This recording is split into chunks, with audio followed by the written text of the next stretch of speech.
The doors burst open just as the officiant raised his hands to bless the union. Hannah Williams stepped into the Peninsula Beverly Hills ballroom wearing a crimson dress that cut through the sea of black tuxedos and pastel handboks like a knife. But it wasn't her entrance that made 300 guests turn their heads in unison. It was the 3 5-year-old children walking beside her, their small hands clasped in hers, their faces a perfect blend of her deep brown skin and features that mirrored the man standing frozen at the altar. Kim Taehyun's face went completely blank. His hand, which had been reaching for his bride's fingers, dropped to his side. Park Soo-jin, resplendent in her white hanbok gown fusion, followed his gaze and her mouth formed a small, perfect circle of shock. Hannah's heels clicked against the marble floor. Each step echoed in the suddenly silent room. The triplets walked with the careful precision of children who had been coached about behavior, their eyes wide as they took in the opulent surroundings. The little girl in the middle, Jimin, lifted her chin exactly the way Hannah had taught her. Confidence, baby. Always confidence.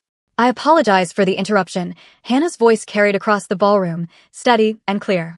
Not loud, but impossible to ignore. But I thought you should meet your children before you married someone else. She stopped halfway down the aisle. With practiced movements, she turned each child slightly, sweeping their hair back from behind their left ears. 3 crescent-shaped birthmarks, identical in shape and placement, caught the light from the crystal fixtures above. The same mark that every person in this room knew belonged exclusively to the Kim bloodline. The same mark that Taehyun bore behind his own ear. The murmuring started like a wave, rolling from the front rows to the back. Hannah heard the Korean words even though she didn't understand all of them anymore. She caught impossible and the mark and 3 of them. An elderly man in the front row stood abruptly. Kim Dae-jung, Taehyun's father, the Dragon of Seoul, looked at Hannah with eyes that could have cut steel. Who are you? Who sent you here? Nobody sent me. Hannah met his gaze without flinching. I came because these children have asked me every single day for 5 years where their father is. I came because Jimin draws pictures of a man she's never met. I came because Amara googles Korea on my laptop when she thinks I'm not looking. I came because Isaiah has nightmares about being different from every other kid at school who has 2 parents. She paused, then looked directly at Taehyun. I came because you disappeared without a word 6 years ago, and I think you should know what you left behind. Before you find out what happens next, do me a favor. Hit that like button if you're already hooked. Drop a comment telling me if Hannah did the right thing showing up like this. And subscribe because this story is about to get absolutely wild. Trust me, you don't want to miss what comes next. Now let's go back. Back to where this all began. 6 years earlier, Seoul had been alive with possibility. Hannah had stepped off the plane at Incheon International Airport with 1 suitcase, a job offer from Samsung's cybersecurity division, and absolutely no idea that her life was about to change forever. She was 24, brilliant with code, and ready to prove herself on an international stage. The year-long exchange program felt like destiny. The jazz club in Itaewon was not where she expected to meet him. Hannah had gone there after a brutal first week of work, needing to hear something other than Korean technical jargon and feel something other than inadequate. The club was underground, literally, down a narrow staircase that smelled like cigarette smoke and expensive cologne. The music wrapped around her the moment she entered, and she found a corner table where she could nurse a whiskey and just breathe. That's when she saw him. Tall, lean, wearing a black shirt that looked like it cost more than her monthly rent. He was talking to the bartender, his posture relaxed, but something about him suggested coiled tension, like a spring wound too tight. When he turned and their eyes met across the smoky room, Hannah felt something shift in her chest. He approached her table without invitation. You're American. You're observant, she replied. His lips quirked into an almost smile. You're alone. Also observant. Are you going to keep stating the obvious, or are you going to tell me your name? Taehyun. He sat down without asking. And you are? Hannah. Hannah. He said her name like he was testing how it felt in his mouth. Why is an American woman named Hannah sitting alone in a jazz club in Itaewon at midnight? Why is a Korean man asking so many questions instead of buying me a drink? He laughed then, a real laugh that transformed his entire face. He signaled the bartender, and within minutes, 2 glasses of something amber and expensive appeared at their table. They talked until the club closed. He told her he was an import-export, which she later learned was technically true if you counted smuggling as a form of import-export. She told him she was a cybersecurity analyst, which made him raise his eyebrows with what she thought was respect, but later understood was calculation. Their first kiss happened on the Bampo Bridge at 3 in the morning. The Rainbow Fountain show had long since ended, and the Han River stretched out black and infinite below them. Taehyun had driven her there on his motorcycle, and when he pulled off his helmet, his hair was wild and his eyes were intense. "I shouldn't be doing this," he said. "Doing what?" "This." "You." He stepped closer. "My family wouldn't approve." "Good thing I don't need their approval then." He kissed her like he was drowning and she was air. Hannah's back pressed against the bridge railing, and somewhere in her mind, a voice whispered that this was dangerous, that she was falling too fast, that she didn't really know this man. She ignored that voice completely. The next 3 months were a fever dream. Taehyun showed her soul in ways tourists never saw. They ate tteokbokki from street vendors in Myeongdong at 2 in the morning. He took her to Noribang rooms where he sang old ballads with surprising tenderness.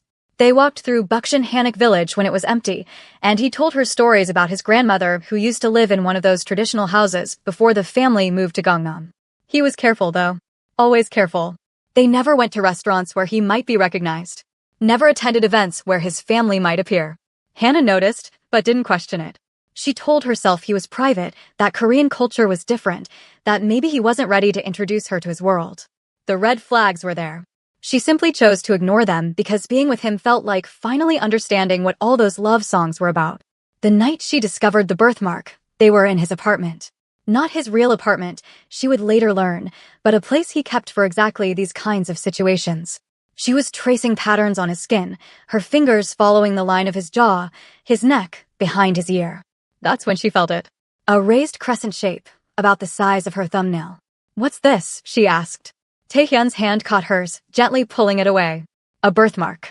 Every Kim for 7 generations has had it. My father says it's either a blessing or a curse, depending on who you ask. Which do you think it is?" He rolled over to look at her, his dark eyes searching her face like he was memorizing it. "With you? It feels like a blessing." She should have asked more questions. Why only the Kims? What made it special? Why did he look so troubled when he talked about it? But she was 24 and in love, and those seemed like problems for another day. The problems came sooner than she expected. It started with the phone calls. Taehyun would step away, speaking in rapid Korean, his voice dropping to tones she'd never heard him use. Then came the nights he disappeared entirely, texting her vague apologies about work emergencies. She found a gun in his glove compartment one night when searching for her phone charger. When she confronted him, he said it was for protection, that Seoul wasn't as safe as she thought. Protection from what? She demanded. From people who don't understand boundaries, he said, which was not an answer at all. The end came on a Tuesday. Hannah had finished work early and decided to surprise him at his office. The address he'd given her led to a building in Gangnam, all glass and steel and corporate respectability. Hanseong Import-Export, the sign read. She took the elevator to the 15th floor, rehearsing in her mind how she'd laugh about showing up unannounced, maybe suggest they grab dinner somewhere nice for once, somewhere public. The receptionist's face went pale when Hannah said Taehyun's name. "I'm sorry, but Mr. Kim is in a meeting. He cannot be disturbed." "I can wait," Hannah said, settling into one of the leather chairs. The receptionist made a phone call, speaking in hushed Korean. Within minutes, a man in an expensive suit appeared. He was older, maybe 40, with a scar running from his left eye to his jaw. "Miss Williams. I'm Mr. Park, Mr. Kim's associate. He asked me to escort you out." "Escort me out?" "I'm his girlfriend. I'm just waiting to see him." Mr. Park's expression didn't change. Mr. Kim was very clear. "You need to leave. Now." The humiliation burned through her chest. "Fine. Tell him to call me Miss Williams." Mr. Park's voice dropped lower. "Mr. Kim wants you to understand something. What you had was temporary. A diversion. He has responsibilities to his family that you cannot be part of. It would be best if you returned to America and forgot you ever met him." Hannah's hands clenched into fists. "I want to hear that from him." "You won't. He's made his choice. I suggest you make yours." She left the building in a daze. Called Taehyun 17 times. Every call went to voicemail. Texted him until her fingers hurt. Nothing. She went to his apartment and found it empty, completely cleared out like he'd never lived there at all. For 2 weeks, she searched. She went back to the jazz club where they'd met. She asked the bartender, who just shook his head sadly. She even tried to go back to Hanseong Import-Export, but security stopped her at the lobby. On the 15th day, a man approached her outside her apartment building. He was young, maybe her age, with nervous eyes. "Miss Williams? I have a message from Mr. Kim." Hope flared in her chest. "Where is he? I need to talk to him." The young man handed her an envelope. Inside was cash. A lot of cash. American dollars neatly banded. And a note in Taehyun's handwriting. I'm sorry. Go home. Forget me. You were never real. You were never real. Those 4 words destroyed her more than the abandonment. She wasn't real. Their 3 months together, every kiss, every whispered promise, every moment she thought they were building something, none of it was real. At least not to him. Hannah bought a ticket back to Atlanta the next day. She packed her things, quit her job with Samsung, and left Seoul behind. She told herself she was done crying over a man who clearly never deserved her tears. She told herself she was strong, independent, that she'd rebuild her life and never look back. She discovered she was pregnant 6 weeks later. The test sat on her bathroom counter for an hour before she could look at it. 2 pink lines. Positive. She took 3 more tests. All positive. The doctor confirmed it. 8 weeks along, which meant it happened right before Taehyun vanished. She sat in her childhood bedroom in her mother's house in Atlanta, staring at the ceiling, and tried to figure out what to do. Her mother, Patricia Williams, sat on the edge of the bed and held her hand without saying anything for a long time. Finally, she spoke. "What do you want to do, baby?" "I don't know," Hannah whispered. "I don't know anything anymore. Do you want to tell him?" Hannah thought about that envelope of cash. "You were never real." "No. He made it clear he doesn't want me in his life. I'm not going to trap him with a baby he doesn't want. This isn't about trapping anyone. This is about a child's right to know their father." "What father?" Hannah's voice cracked. "A man who disappeared without explanation? A man who sent someone else to break up with me? A man who paid me off like I was some kind of prostitute?" Patricia squeezed her hand tighter. "Then we do this together. You and me. Like we've always done everything." The pregnancy was complicated from the start. At 12 weeks, the ultrasound revealed why Hannah had been so sick, why she was already showing more than normal. Triplets. 3 babies. The doctor explained about identical splitting, about how rare it was, about the risks. Hannah barely heard any of it. She was too busy trying to figure out how she was going to raise 1 baby alone, let alone 3. She threw herself into building a life. Freelance cybersecurity work paid well enough that she could work from home. Her mother helped with everything, from doctor's appointments to building 3 cribs in what used to be her old bedroom. Hannah read every parenting book she could find. She prepared for sleepless nights and dirty diapers, and the overwhelming responsibility of keeping 3 tiny humans alive. What she didn't prepare for was how much they would look like him. Jimin came out first, screaming with indignation at being removed from her warm, safe place. Amara followed 2 minutes later, quieter, her eyes already alert and watchful. Isaiah took his time, arriving 4 minutes after his sisters, and the doctor commented on how calm he seemed. Hannah held all 3 of them, these impossibly tiny people, and felt her heart crack open in ways she didn't know were possible. Then the nurse noticed the marks. "Oh, how unique," she said, pointing to the crescent-shaped birthmark behind Jimin's left ear. "And look, the other 2 of them too. Identical triplets with identical birthmarks. That's incredibly rare." Hannah stared at those marks, feeling something cold settle in her stomach. She knew exactly where those marks came from. 7 generations of Kims, Taehyun had said. A blessing or a curse. For 5 years, Hannah built a life around those 3 children. Jimin grew into a fierce, confident leader who organized the other kids at daycare and always defended her siblings. Amara became the quiet observer, the one who noticed everything and asked questions that were far too insightful for a 5-year-old. Isaiah was gentle and artistic, drawing pictures constantly, his favorite subject a man with dark hair and kind eyes that he'd never met but somehow knew. They asked about their father, of course. Children always did. Hannah tried to be honest without being cruel. "Your daddy lives far away. He doesn't know about you. But that doesn't mean he wouldn't love you if he did." Jimin, being Jimin, wasn't satisfied with that answer. "Why doesn't he know about us? Didn't you tell him?" "It's complicated, baby. That's what grown-ups say when they don't want to explain things." Hannah had to laugh at that because it was absolutely true. How do you explain to a 5-year-old that their father was involved in something dangerous, that he'd chosen his family's criminal empire over love, that he'd made it clear she was nothing more than a temporary distraction? You couldn't. So Hannah said it was complicated and hoped that would be enough. It never was. The job offer from Hanseong Technologies came on a Tuesday 5 years and 3 months after she'd left Seoul. Hannah was working from her home office, the triplets at kindergarten, when the email arrived. They wanted her to do a security audit for their Los Angeles branch. The pay was exceptional. $150,000 for 3 months of work. She could pay off her student loans, build a real savings account, maybe even buy a house instead of renting. She accepted the job before really looking into the company. That was her first mistake. Her second mistake was getting curious. Hannah was good at her job, exceptional even, and part of being good at cybersecurity was knowing how to dig into systems and find things people didn't want found. Halcyon Technologies had layers of security that seemed excessive for a legitimate import-export business.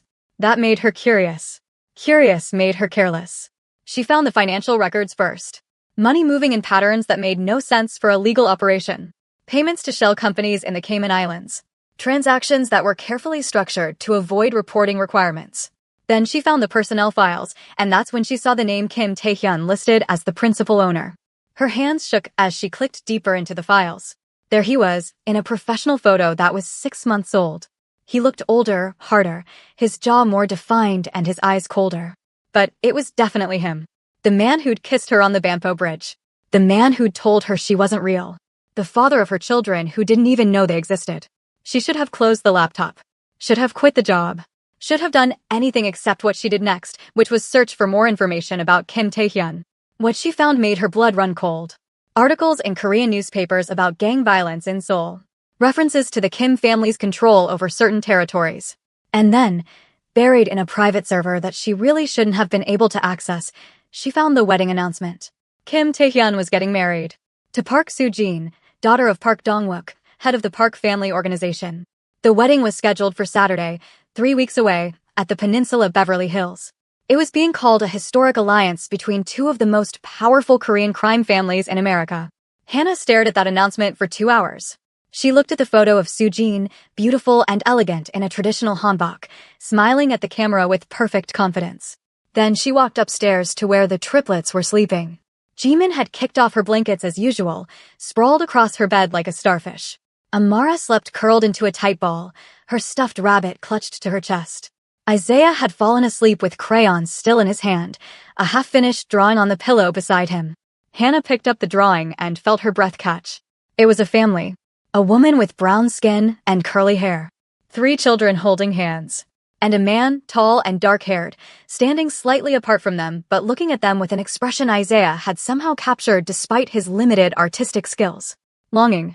She sat on the floor between their beds and let herself think about the impossible. What if she went to that wedding? What if she walked in with the children and forced Taehyun to face what he'd abandoned? What if those 3 little people upstairs deserved to know their father, even if their father was a criminal who'd broken their mother's heart? Her mother found her there an hour later, still sitting on the floor, tears streaming down her face. Hannah? Baby, what's wrong? I found him, Mama. I found Taehyun. Patricia sat down beside her, and Hannah told her everything. The job offer that wasn't coincidental, the wedding announcement, the crime family connection that she should have suspected but had been too naive to see. When she finished, her mother was quiet for a long time. What do you want to do? Patricia asked finally. I don't know. Part of me wants to forget I ever saw that announcement. Protect them from his world. But then I look at Isaiah's drawings and Jimin's questions and Amara's searches about Korea, and I think maybe I'm being selfish keeping them from him. Or maybe you're being smart keeping them away from a dangerous man. But what if he's changed? What if he deserves to know he has children? Patricia took her daughter's hand. The real question is, what do those babies deserve? Do they deserve a father who might reject them again? Do they deserve to be dragged into a world of violence and crime? Or do they deserve the safe, loving life you've built for them here? Hannah didn't have an answer. Not that night. Not the next day. Not even the next week. But the wedding date kept getting closer, and she kept thinking about it. 3 weeks became 2 weeks. 2 weeks became 10 days. She bought plane tickets to Los Angeles and then canceled them. Bought them again. Canceled them again. Jimin made the decision for her in the way children often do. It was a Thursday afternoon, and they were at the park. Another little girl had asked Jimin why she didn't have a daddy, and Jimin had responded with her usual fierce confidence. I do have a daddy. He just doesn't know about me yet. But my mommy is going to take us to meet him soon. Right, Mommy? All the other mothers at the playground turned to look at Hannah. She felt their judgment, their curiosity, their pity. But more than that, she saw the hope in Jimin's eyes.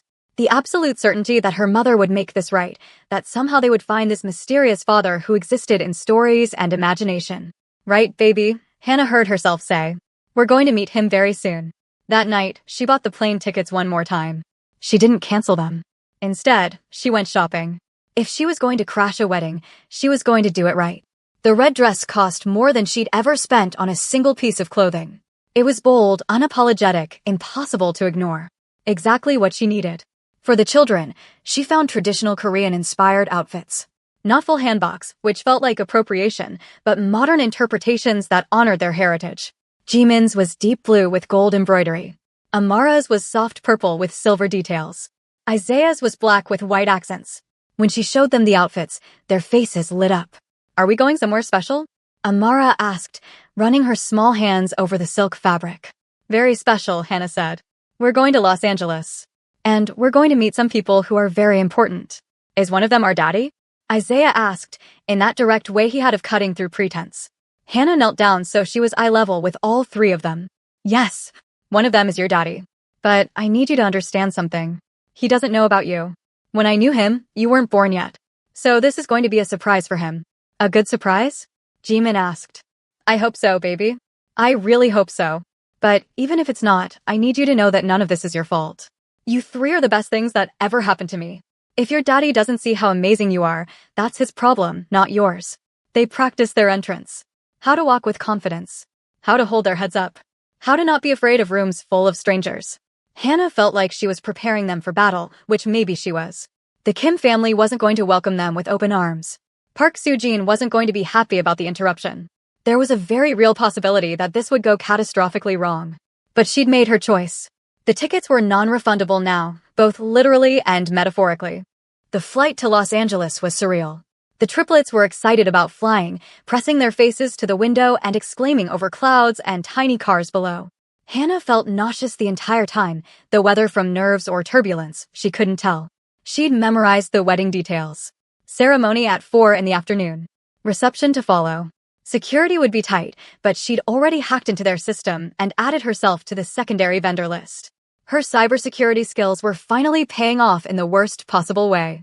They checked into a modest hotel near Beverly Hills. Hannah had splurged on the dresses, but economized everywhere else. She helped the children bathe and dress, fixing their hair with careful precision. She pulled Jimin's thick curls back into an elegant bun that showed off the birthmark behind her ear. Same with Amara and Isaiah. Those marks needed to be visible. They were her evidence, her proof, her trump card. When she looked at herself in the mirror, she barely recognized the woman staring back. The red dress transformed her into someone bolder, someone who could walk into a room full of dangerous people and demand to be heard. She applied lipstick the same shade as the dress. Her natural curls fell around her shoulders in carefully styled waves. She looked powerful. She needed to look powerful. "Mommy, you look like a queen," Isaiah said, his eyes wide. "And you three look like royalty," Hannah replied, adjusting his collar one final time. "Remember what we talked about? We walk in together. We stay calm. We hold our heads high. Even if people are mean to us?" Amara asked. "Especially if people are mean to us. Because we know the truth. You three are loved. You're wanted. You're mine. And nothing anyone says can change that." The drive to the Peninsula Beverly Hills took 20 minutes. Hannah's hands gripped the steering wheel so tightly her knuckles went white. She'd rented the cheapest car available, and pulling up to valet parking behind Mercedes and Bentleys felt absurd. But she handed over the keys like she belonged there, took her children's hands, and walked through the hotel entrance. Security stopped her in the lobby. "Name? Hannah Williams. I'm with the secondary vendor list. Cybersecurity consultation." The guard checked his tablet, frowned, then nodded. "You're cleared. But the ceremony is about to start. You'll need to be quiet." "I'll be quiet," Hannah lied. They followed signs to the ballroom. Hannah could hear music playing, classical and elegant. Her heart hammered against her ribs. This was it. The point of no return. She could still turn around, take her children back to the hotel, fly home to Atlanta, and pretend none of this ever happened. Keep them safe in their bubble of ignorance. Jimin squeezed her hand. "It's okay, Mommy. We're brave." And just like that, Hannah knew she couldn't turn back. Her daughter needed this. All three of them needed this. They needed to know where they came from, even if where they came from was complicated and dangerous and likely to break all their hearts. She pushed open the ballroom doors. The scene before her was exactly as she'd imagined. Opulent beyond measure. 300 guests in formal attire. An altar covered in white orchids and crystal. And there, at the center of it all, stood Kim Tae-hyun. He wore a black tuxedo that probably cost more than her car. His hair was styled perfectly. His posture was rigid, formal. He looked every inch the powerful crime boss he'd become. Nothing like the man who'd sung karaoke with her in dingy Noribang rooms. Beside him stood Park Soo-jin. She was breathtaking in a white hanbok that had been modified into something between traditional and modern.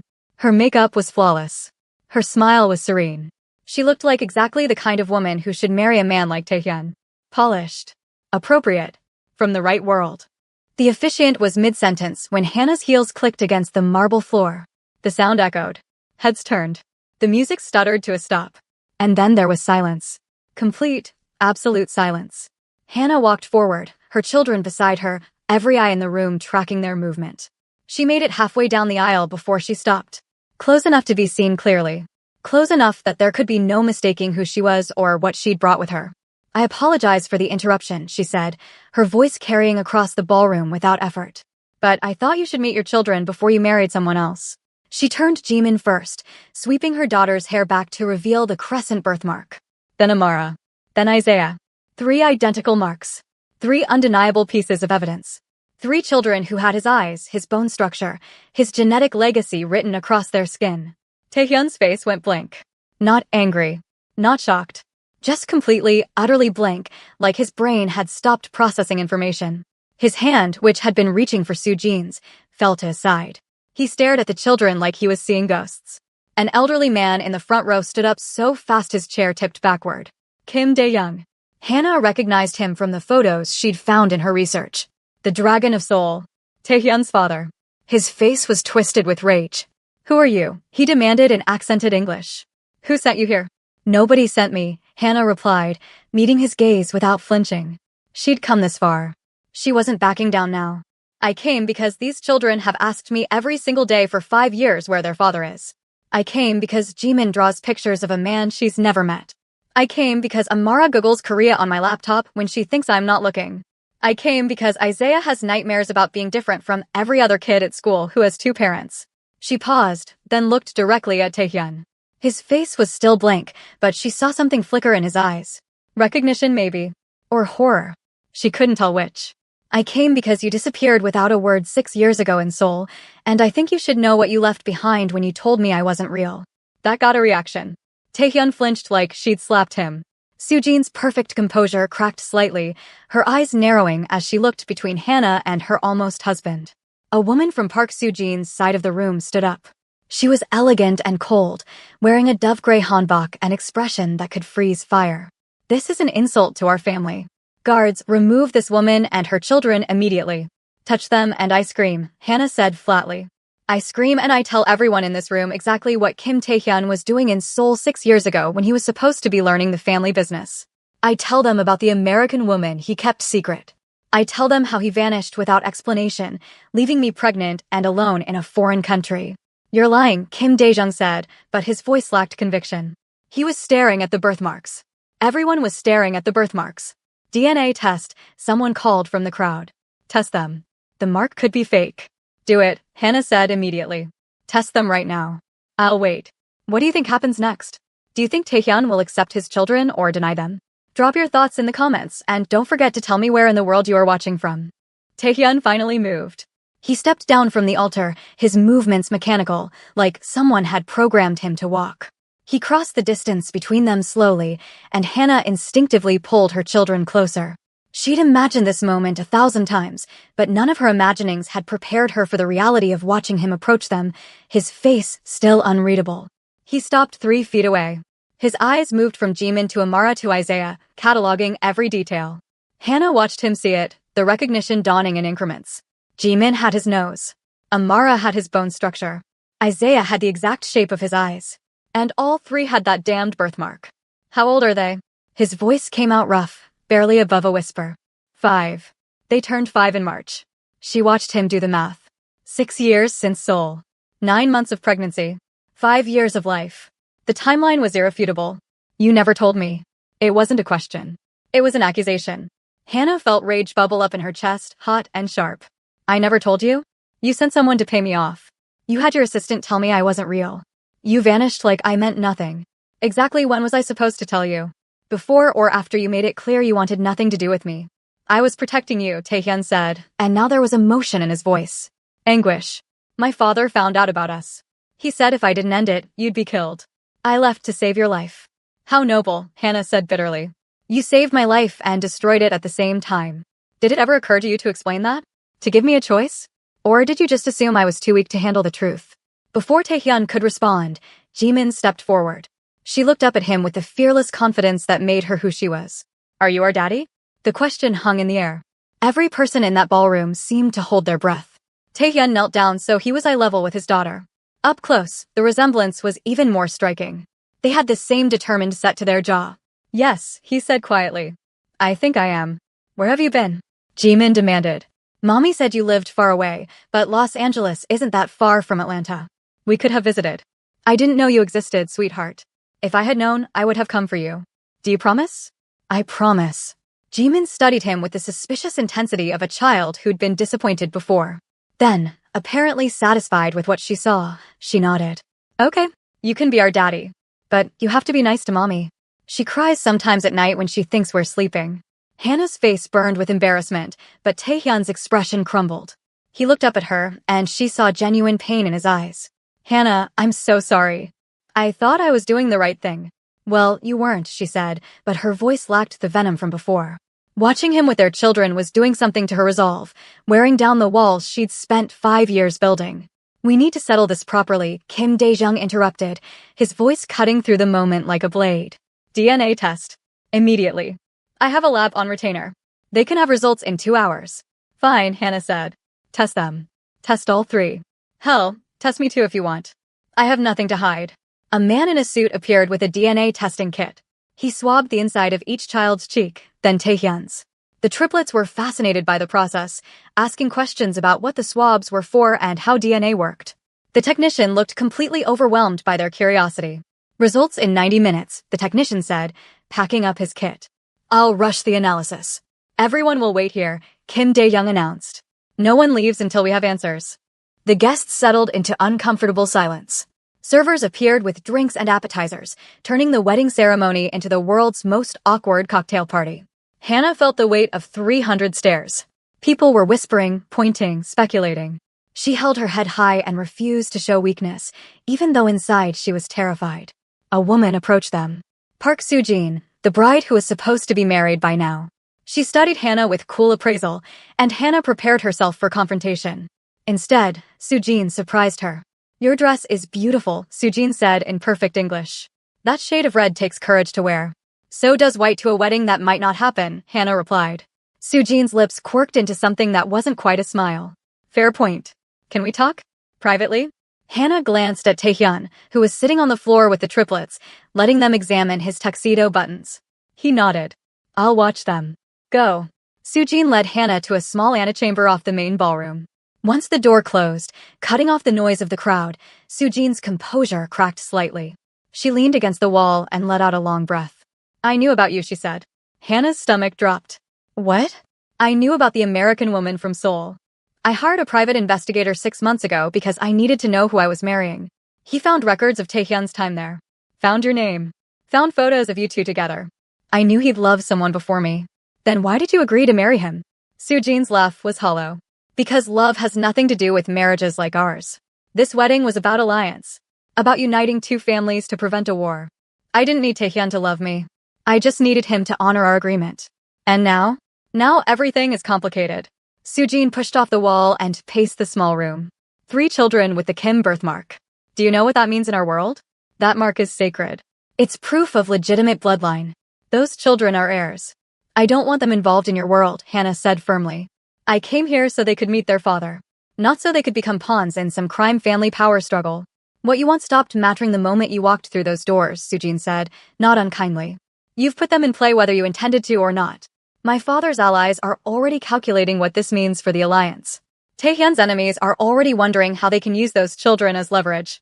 You've made them targets. Hannah felt cold dread settle in her stomach.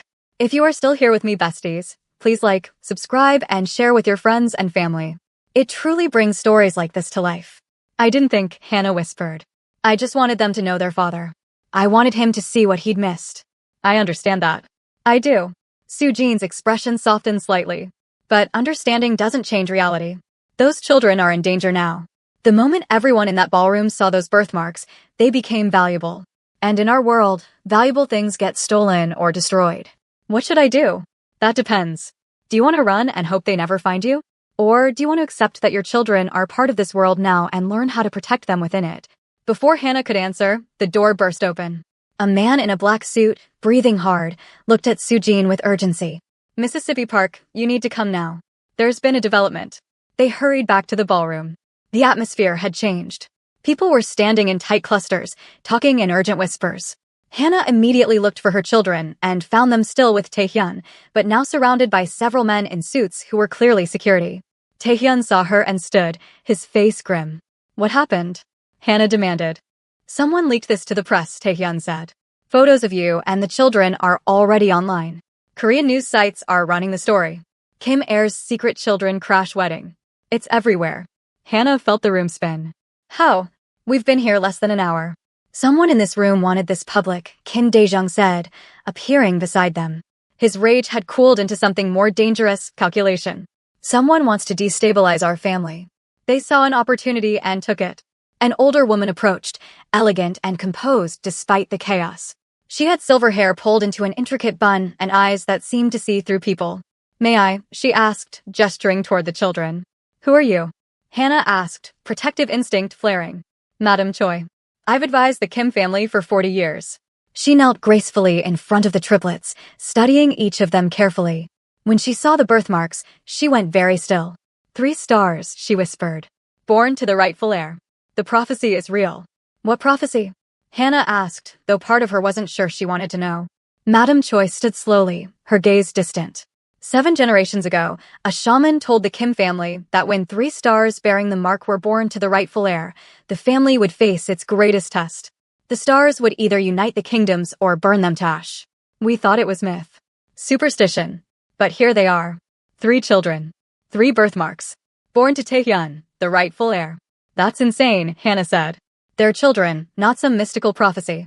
They're Jimin, Amara, and Isaiah. They like cartoons and chicken nuggets and bedtime stories. They're not going to unite or destroy anything. Whether you believe it or not doesn't matter, Madam Choi said gently. Others believe it. And belief drives action. There are people in this room right now who see those children as threats. People who would rather see them dead than risk the prophecy coming true. Hannah grabbed Jimin's hand instinctively, pulling all 3 children closer. Nobody's touching my children. Then you need to accept protection, Kim Dae-jung said. You and the children will stay with us until we determine who leaked the photos and what their intentions are. I'm not staying anywhere with you, Hannah said. We're leaving. Right now. She turned to gather the children, but Taehyun caught her arm. Hannah, listen to me. If those photos are public, people know what hotel you're staying at. They know what car you're driving. You can't just go back to Atlanta and hope this disappears. You need protection. From who? From you? From your father who called my children a threat. I didn't say they were a threat, Kim Dae-jung corrected. I said others would see them as such. There's a difference. Those children carry Kim blood. That makes them family. And we protect family. You have a funny way of showing it. You threatened to kill me 6 years ago, remember? That's what Taehyun said. That you'd have me killed if I didn't disappear. Kim Dae-jung had the grace to look uncomfortable. I said what I needed to say to protect my son from making a mistake. But these children change everything. They exist. They bear the mark. Like it or not, they're heirs to the Kim legacy. I don't want your legacy. I want to take my children home where they're safe. Home isn't safe anymore, a new voice said. A man Hannah didn't recognize stepped forward, holding a phone. Someone just posted your address in Atlanta. Your mother's name. The children's school. It's all online. Whoever leaked those photos wants you exposed. Hannah felt her knees go weak. Her mother. Her baby's school. Everything she'd built to keep them safe was being torn apart. This can't be happening. Isaiah tugged on her dress. Mommy? Why are people being mean to us? She knelt down, gathering all 3 children into her arms. Because sometimes people are afraid of things they don't understand. But it's going to be okay. Mommy's going to keep you safe. I can help, Taehyun said quietly. Let me help. Please. Hannah looked up at him, this man who'd broken her heart, this stranger who was also the father of her children. She wanted to refuse. Wanted to prove she could handle this alone the way she'd handled everything for 5 years. But pride was a luxury she couldn't afford when her children's safety was at stake. Fine, she said. But we're not staying with your father. We stay somewhere neutral. Somewhere safe. And the moment I think my children are in danger from your world, we disappear. Understood. Understood, Taehyun agreed. The technician chose that moment to return, holding a folder. DNA results are ready. The room fell silent again. Every eye turned to him. The technician looked terrified by the attention, but opened the folder with shaking hands. The test confirms with 99.9% certainty that Kim Taehyun is the biological father of all 3 children. Jimin Kim, Amara Kim, and Isaiah Kim. Hearing her children called by Taehyun's last name felt strange. They were Williams. They'd always been Williams. But she supposed they were also Kim. Both things could be true. The matter is settled then, Kim Dae-young announced. These are my grandchildren. Kim blood. Kim heirs. They will be protected with every resource at our disposal. Our families should discuss what this means for the alliance, Park Dong-wook, Soo-jin's father, spoke up. He'd been silent until now, watching everything with calculating eyes. 3 heirs changed the power structure significantly. The children are 5 years old, Soo-jin said sharply. They're not political tools. Her father looked at her with surprise. Soo-jin had barely spoken during the entire ordeal, maintaining her composure like a perfect bride.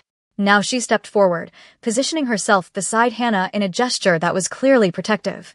This wedding was meant to unite our families, Soo-jin continued. But it was built on a lie.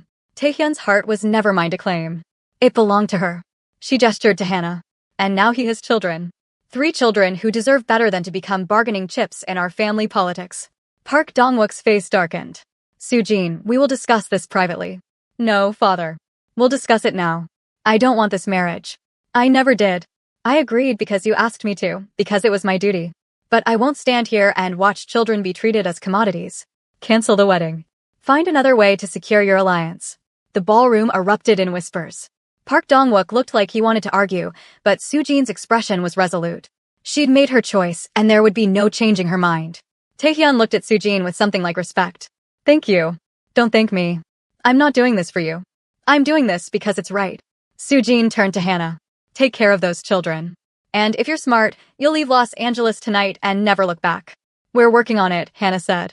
But leaving wasn't going to be as simple as walking out the door. Kim Dae-jung had security positioned at every exit. Nobody leaves until we've secured safe transportation, he announced. We need to assume whoever leaked those photos has people watching the building. As if summoning them with his words, the lights suddenly cut out. The ballroom plunged into darkness and screams erupted from the guests. Hannah's hands immediately found her children, pulling them close. She heard Taehyun's voice beside her, calm but urgent. Stay down. Don't move. Emergency lights flickered on, casting everything in an eerie red glow. Security guards were shouting, moving through the crowd. Then Hannah heard it. Gunshots. Distant but unmistakable. Coming from somewhere outside the ballroom. They're here, someone yelled. The serpents are here. Chaos erupted. Guests scrambled for exits. Security drew weapons. Hannah wrapped herself around her children, trying to shield them with her body. Jimin was crying. Amara had gone silent and still. Isaiah was shaking. We need to move, Taehyun said, his hand on Hannah's shoulder. There's a panic room. 3rd floor, east wing. I can get you there. What about everyone else? My men will handle them. Your children are the priority. If the Serpent Syndicate is here, they're here for the heirs. Come on. He pulled them up, keeping low. They moved through the crowd, Taehyun clearing a path with his body. Hannah kept the triplets between them, her heart hammering so hard she thought it might explode. They reached a service corridor just as more gunshots rang out, closer this time. Run, Taehyun commanded. They ran. Down hallways that all looked the same. Up a stairwell where the emergency lighting barely worked. The children were crying now, all 3 of them, but they kept moving. Hannah's heels were impossible to run in, so she kicked them off, her bare feet slapping against cold floor. They reached the 3rd floor. Taehyun led them down another corridor, this one lined with expensive artwork that seemed absurd given the circumstances. He stopped at a door that looked like all the others, no obvious markings to indicate it was anything special. The code, he said to Hannah. It's your birthday. 0729. How do you know my birthday? I know everything about you. I never stopped knowing. He pulled a gun from inside his jacket. Get them inside. Lock the door. Don't open it for anyone except me. What are you doing? Buying you time. Go, Hannah. Now. She wanted to argue, wanted to tell him he couldn't just play hero after abandoning them for 6 years. But more gunshots echoed through the building, and her children's safety mattered more than her pride. She punched in the code with shaking fingers. The door clicked open, revealing a small but well-appointed room. Reinforced walls. Security monitors. Supplies. A proper panic room. She ushered the children inside. Jimin, Amara, Isaiah. 1, 2, 3. All accounted for. She turned back to Taehyun. Don't you dare die. These children just met their father. They don't need to lose him the same day. I'll be careful, he promised. Then he was gone, disappearing back down the corridor. Hannah sealed the door. The lock engaged with a heavy thunk that should have made her feel safe, but somehow didn't. She turned to face her children, these 3 small people who were looking at her with terrified eyes, waiting for her to make everything okay the way she always did. It's all right, she said, even though it clearly wasn't. We're safe here. This room is protected. Nobody can get in. Who's shooting? Amara asked, her voice small. Bad people. But your daddy and his friends are going to stop them. Is daddy going to be okay? Isaiah whispered. Hannah wished she could promise that. Wished she could guarantee that Taehyun would walk through that door in an hour and everything would be fine. But she'd learned the hard way that promises could be broken, that people could disappear, that safety was always temporary. I hope so, baby. I really hope so. She gathered them onto the small couch in the corner, all 3 wrapped in her arms. They were too big to fit comfortably like this, but they managed, pressing close to her warmth and familiar scent. She could feel their hearts racing, their small bodies trembling. This was her fault. She'd brought them into this world, exposed them to violence they should never have witnessed. The security monitors showed different angles of the hotel. She could see armed men in black moving through hallways. Could see Kim family security engaging them. Could see guests huddled in corners, hiding behind furniture. It looked like a war zone. All of this because she'd crashed a wedding. Minutes passed like hours. The children's crying gradually subsided into quiet sniffles. Hannah stroked their hair, murmured reassurances she didn't quite believe. She kept her eyes on the monitors, searching for any sign of Taehyun. Nothing. Then she noticed something that made her blood run cold. On one of the monitors, showing the corridor outside the panic room, she saw a small figure. Isaiah. But Isaiah was right here in her arms. Except when she looked down, really looked, she realized she was only holding 2 children. Jimin and Amara. Isaiah was gone. No, she breathed. No. She checked the door. Still locked. Still sealed. But there must be another way out, some vent or passage she'd missed in her panic to get them inside. Isaiah must have wandered off while she was focused on the monitors. If you're watching this and your heart is racing, hit that subscribe button. Because what happens next is going to blow your mind. Drop a comment telling me what you think happened to Isaiah. Hannah's hands shook as she checked every corner of the panic room. A small ventilation grate near the floor had been pushed open, just wide enough for a 5-year-old to squeeze through. Isaiah. Her gentle, curious Isaiah who loved exploring tight spaces and probably thought he was being helpful by finding another way out. Stay here, she told Jimin and Amara. Don't move. Don't open this door for anyone except me or your father. Do you understand? Mommy, where's Isaiah? Jimin asked, her voice cracking. I'm going to find him. I promise. But I need you to be brave and stay here. Can you do that for me? Both girls nodded, clutching each other. Hannah punched the code to unlock the door, her mind screaming at her for leaving 2 children alone to search for the 3rd. But what choice did she have? Isaiah was out there, wandering through a building under siege, and every second she wasted was a second he could be found by the wrong people. The corridor was empty when she emerged. The emergency lights cast everything in red, making the expensive carpet look like it was soaked in blood. She could still hear gunfire, but it sounded farther away now, concentrated on the lower floors. She moved quietly, calling Isaiah's name in an urgent whisper. Isaiah? Baby, where are you? It's Mommy. Come back. Nothing. Just the hum of emergency systems and the distant sound of chaos.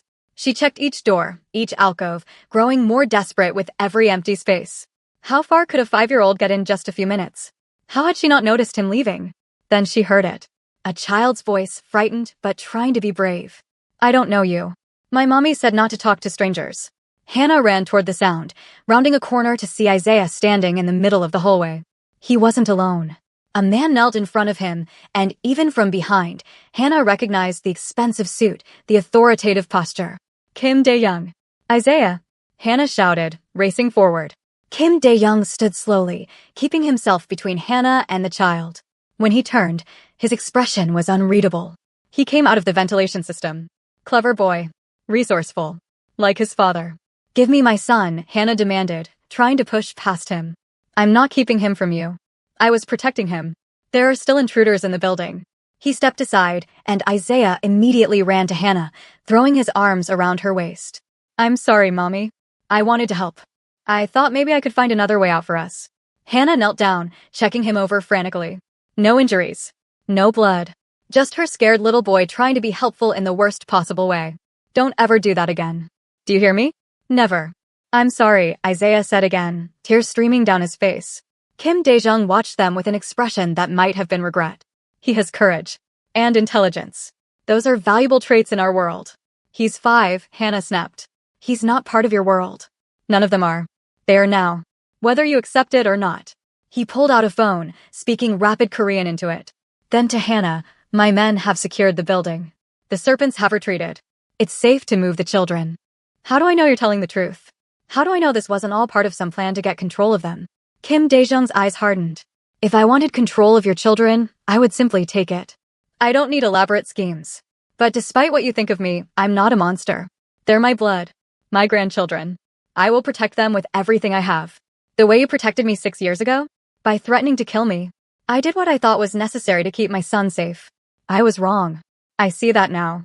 He looked at Isaiah with something that might have been tenderness. When I saw him in that hallway, alone and vulnerable, I understood what you must have felt all these years. Raising them without help. Without knowing if we would come after you. I'm sorry for that fear. It wasn't enough. It would never be enough. But Hannah was too exhausted and too scared to fight anymore. Where's Taehyun? Dealing with the last of the intruders.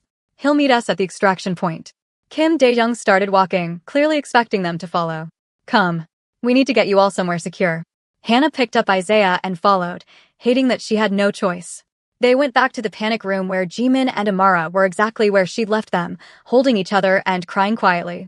When they saw Isaiah, they scrambled off the couch, and all 3 children clung to each other. We're leaving, Hannah told them. Stay close to me. Don't let go. Kim Dae-jung led them through a service exit that opened into a parking garage. 3 black SUVs waited there, engines running. Security guards flanked each vehicle. This was the world her children were being pulled into. Armed guards. Armored vehicles. Constant threat of violence. Taehyun appeared from one of the SUVs, and Hannah felt relief flood through her despite herself. He was alive. Bloodied and disheveled, his tuxedo jacket gone and his shirt torn, but alive. He went straight to the children, kneeling to check each one. You're okay? Nobody hurt you. We're okay, Daddy, Jimin said, and hearing her call him that made something twist in Hannah's chest. Good. That's good. He looked up at Hannah. I'm sorry. The serpents must have been watching the hotel. They saw an opportunity. To do what? Kill children? What kind of people are you? The kind who have enemies, Taehyun said quietly. The kind who live in a world where power is everything and weakness gets you killed. I never wanted this for you. For them. But it's too late now. You're involved. Then uninvolve us. Let us go home. Your home isn't safe. They know where you live. They know everything about you. The only way to keep you safe is to keep you close. Close to the people who put us in danger in the first place? That's insane. It's reality. He stood, his expression hardening. You can fight this all you want, but it won't change facts. Those children are mine. They're Khmer's. And I will do whatever it takes to protect them, even if you hate me for it. Before Hannah could respond, one of the security guards called out urgently. Sir, we need to move. Now. They loaded into the SUVs. Hannah and the children in one, surrounded by guards. Taehyun and his father in another. As they pulled out of the parking garage, Hannah looked back at the peninsula Beverly Hills. Police lights were flashing outside. News vans were already arriving. The wedding that never happened would be international news by morning. Her phone buzzed. Her mother calling. Hannah answered, her voice breaking. Mama? Baby, are you alright? I'm seeing things on the news. Things about you and some Korean Mafia family and children. Please tell me you're safe. We're safe. For now. Mama, I need you to leave the house. Go stay with Aunt Carol. Don't tell anyone where you're going. Hannah, what have you gotten into? I don't know. I really don't know. But I need you safe while I figure it out. Those babies are my grandbabies. If something happens to them, nothing's going to happen to them. I promise.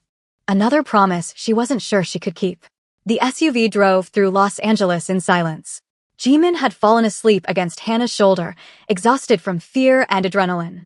Amara stared out the window, tracking every turn they made with her analytical mind. Isaiah sat between them, holding both his mother's and sister's hands, his small face still streaked with tears. They arrived at a compound in the hills. High walls. Multiple security checkpoints. The kind of place that screamed money and danger in equal measure. The gates opened automatically, and they drove through a property that looked more like a fortress than a home. Hannah's stomach churned. This was where her children would sleep tonight. Not in their familiar beds with their nightlights and stuffed animals, but in a stranger's mansion surrounded by armed guards. Inside, the house was surprisingly warm. Traditional Korean elements mixed with modern luxury. A woman in her 60s appeared, her face kind despite the circumstances. "I'm Mrs. Shin. I manage the household. You and the children must be exhausted. I've prepared rooms for you." "We're not staying," Hannah said automatically. "You're staying," Kim Dae-jung's voice came from behind them. He'd entered the house with Tae-hyun, both men looking grim. "At least until we determine the extent of the threat." "How long will that take?" "Days. Maybe weeks. The Serpent Syndicate doesn't give up easily." "Weeks? I can't stay here for weeks. I have work. The children have school. We have lives." "You had lives," Kim Dae-jung corrected. "Those lives ended the moment you walked into that wedding." "I'm not trying to be cruel. I'm trying to be realistic. Your faces are all over the news. Your address is public. Every enemy the Kim family has knows about you now. If you go home, you'll be dead within 48 hours. Hannah felt the room spin. This couldn't be real. This couldn't be her life. She was a cybersecurity analyst from Atlanta. She went to PTA meetings and took her kids to the park. She didn't belong in this world of gunfights and prophecies and armed compounds. "Mommy?" Amara tugged on her hand. "Can we go to bed? I'm really tired." The exhaustion in her daughter's voice broke through Hannah's panic. Her children needed sleep. They needed stability.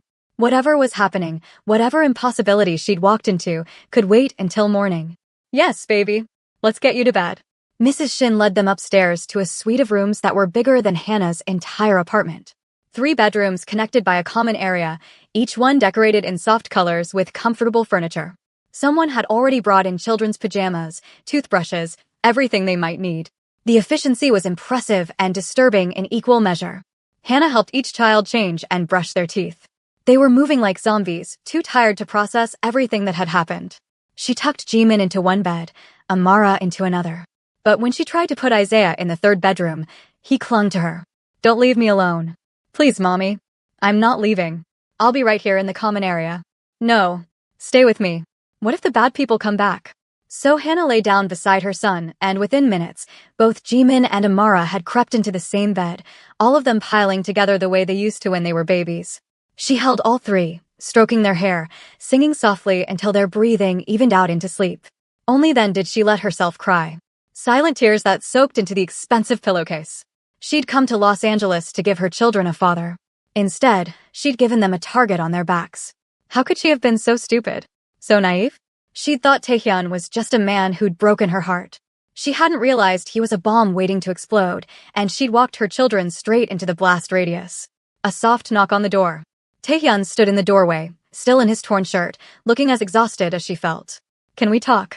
Hannah carefully extracted herself from the pile of children and followed him into the common area, pulling the bedroom door mostly closed so she could still hear if they woke. "What do you want?" "To explain. To apologize. To try to make you understand why I did what I did 6 years ago. I don't care anymore. Whatever reasons you had, they don't matter. What matters is keeping them safe from the mess you've dragged us into." "I know. And I will keep them safe. I swear on my life, Hannah. Nothing will hurt them." "You can't promise that. You saw what happened tonight. People with guns came for them. For babies.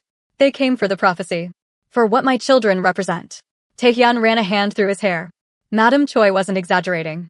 That prophecy has been part of my family's history for generations. 3 stars born to the rightful heir. My grandfather used to tell me about it when I was young. I thought it was just a story. It is just a story. They're children, not stars or prophecies or whatever mystical nonsense your family believes in." "I agree. But belief creates reality in our world. If enough people believe those children are significant, they become significant. If enough people believe they're threats, they become targets." Hannah sank onto the couch, her head in her hands. "How do we fix this?" "I don't know if we can. The photos are public. The story is out. We can't put that back in the box." Taehyun sat beside her, careful to leave distance between them. "But we can protect them. My father's resources are extensive. This compound is one of the most secure locations in California. We have security, medical staff, everything they need. What they need is normal lives. Friends and school and birthday parties. Not armed guards and panic rooms." "I know. And I'm sorry. If I could go back and change everything, I would. I would have told my father to go to hell 6 years ago. I would have chosen you. I would have been there when they were born. His voice broke. I missed everything. Their first words. First steps. 5 years of their lives. And now the first day I meet them, I almost get them killed. The pain in his voice was real. Hannah wanted to hate him, but she was too tired and too scared. That prophecy. What exactly does it say? That 3 stars bearing the mark will either unite the kingdoms or burn them to ash. In our world, kingdoms means the different crime families. For years, there's been tension between the Korean organizations and other groups. The Serpent Syndicate is Chinese. The Yakuza is Japanese. The Russian Bratva. Everyone wants control of the West Coast. And your children are supposed to what? Unite everyone. Or destroy everything trying. That's the part that scares people. Change is terrifying to those in power. Taehyun looked toward the bedroom door where the children slept. But I don't see prophesied stars when I look at them. I see my daughter who has your fierce spirit. My other daughter who has your intelligence. My son who has your gentle heart. They're people, not weapons. Then treat them like people. Let us leave. We'll disappear. Change our names. Move somewhere they'll never find us. They'll always find you. The serpents have contacts everywhere. They're patient. They'll wait months or years, and then one day when you think you're safe, they'll strike. The only real safety is here with me. Before Hannah could argue, her phone buzzed again. A text from an unknown number. She opened it and felt ice flood her veins. It was a photo of her mother's house in Atlanta. The house where her mother should have been sleeping. The photo was taken from inside. Recent, based on the news playing on the TV in the background. And written across the image in red text, we know where everyone you love sleeps. Taehyun saw her face and took the phone. His expression darkened. I'll send people to get your mother. Right now. They'll bring her here. They're watching her house. They're inside her house. My people are better. Trust me. He made a call, speaking rapid Korean, his voice hard and commanding. When he hung up, he looked at Hannah. A team is already en route. They'll have your mother out within the hour. Hannah felt her last bit of control crumbling. This is really happening. This is really our life now. For now. But I promise you, we'll find a way through this. We'll find who's behind the serpent attacks. We'll neutralize the threat. And then maybe, if you'll let me, I'll try to be the father those children deserve. They already have everything they deserve. They have me. I know. And they're lucky. But they could have both of us. If you're willing to try. Hannah looked at this man who'd shattered her heart and was now offering to help piece together her shattered life. She didn't trust him. Couldn't trust him. But she also couldn't do this alone. Not anymore. One day at a time. That's all I can promise. That's enough. Taehyun stood. Get some rest. We'll figure out next steps in the morning. After he left, Hannah went back to the bedroom and climbed into bed with her children. She held them close, breathing in their familiar scent, and tried not to think about what morning would bring. Tried not to think about prophecies and threats and impossible choices. In the darkness, Isaiah stirred. Mommy, are we going to be okay? Yes, baby. We're going to be okay. She just hoped she wasn't lying. So besties, what do you think happens next? Will Hannah learn to trust Taehyun? Will the Serpent Syndicate come for the children again? And what about that prophecy? Is it real or just superstition? Drop your theories in the comments. And if you've made it this far, you're invested in this story. Hit that like button and subscribe because part 2 is coming and you won't believe where this goes. I promise you, the real twists haven't even started yet. This is just the beginning.